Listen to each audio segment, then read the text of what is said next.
Le chauffeur découvre soudainement que la riche cliente qui vient de descendre a laissé les clés de sa villa derrière elle. Elle a immédiatement une idée audacieuse. Si elle profitait de l'absence de la riche cliente pour s'installer dans sa villa, elle pourrait profiter d'un luxe sans fin. Alors elle retourne aussitôt chez la riche cliente. Dès qu'elle entre, elle n'en croit pas ses yeux. Les décorations ostentatoires de toute la maison, et même une armoire spécialement remplie d'argent liquide. Elle peut prendre autant qu'elle veut. Elle enfile aussitôt une robe de luxe valant plusieurs dizaines de milliers, et se maquille avec les produits de la riche cliente. Malheureusement, à ce moment-là, la domestique de la riche cliente arrive. Mais elle n'est absolument pas paniquée. Elle lui demande directement qui elle est. Elle affirme effrontément être une amie de la riche cliente. En voyant qu'elle porte la robe de la riche cliente, la domestique la croit. Depuis, elle commence à utiliser frénétiquement la carte de la riche cliente pour acheter des vêtements. Elle utilise aussi son studio photo pour faire son propre book, puis retouche les photos avec son ordinateur. Pourtant, ce jour-là, en nettoyant la poubelle, la domestique découvre que la femme a jeté de nombreux vêtements usagés. Elle soupçonne soudain que la femme n'est pas une amie de la riche cliente, car ses amis sont tous très élégants. Ils ne pourraient pas s'habiller de façon si négligée. Elle accourt aussitôt pour l'interroger, juste à temps pour la voir utiliser l'ordinateur de la riche cliente. Furieuse, elle lui demande qui elle est vraiment. Si elle ne le dit pas, elle appellera la police. La femme,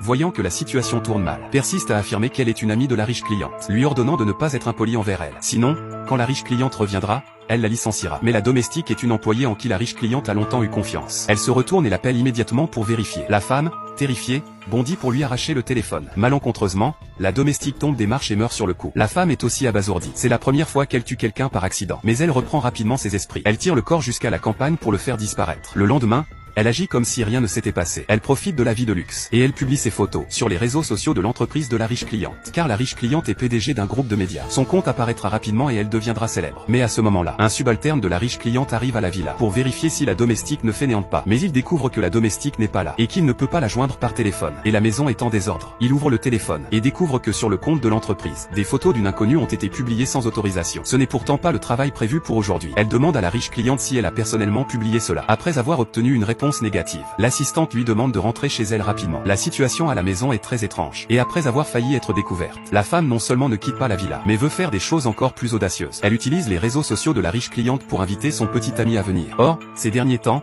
ils sont en froid. Le petit ami ne sait pas qu'elle est en voyage. Il pense qu'elle l'a appelé pour se réconcilier. Mais en arrivant, il découvre qu'il y a une femme inconnue chez elle. Mais en entendant qu'elle est une amie de la riche cliente, il baisse sa garde et commence à discuter. Résultat, ils font rapidement quelque chose qu'ils ne devraient pas faire. Il lui laisse une impression très forte. Ce soir-là, il prépare spécialement un dîner aux chandelles et lui demande de revenir le voir. Peu de temps après, elle entend le bruit de la porte qui s'ouvre. Elle est heureuse, pensant que l'homme est arrivé. Elle va joyeusement à sa rencontre. Mais elle découvre avec stupéfaction que devant elle, c'est la riche cliente qui est revenue.